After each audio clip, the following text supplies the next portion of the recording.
che io non sogni Napoli e son 30 anni che ne sto lontano.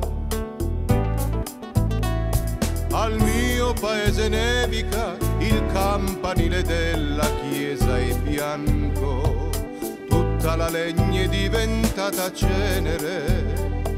Io sempre freddo e sono triste e stanco. Amore mio, non ti ricordi che nel dirmi addio mi mettesti all'occhiello una panse, poi mi dicesti con la voce tremula non ti scordar di me.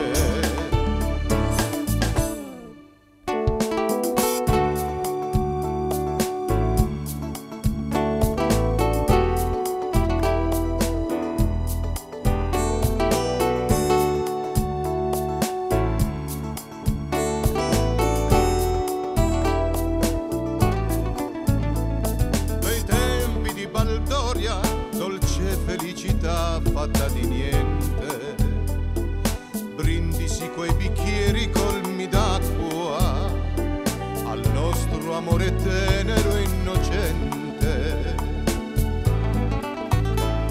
Negli occhi tuoi passavano una speranza, un sogno, una carezza. Avevi un nome che non si dimentica, un nome lungo e breve, giovinezza. Il mio piccino in un mio vecchio libro di latino ha trovato, indovina, una pansè, perché negli occhi mi spunta una lacrima, chissà chissà perché.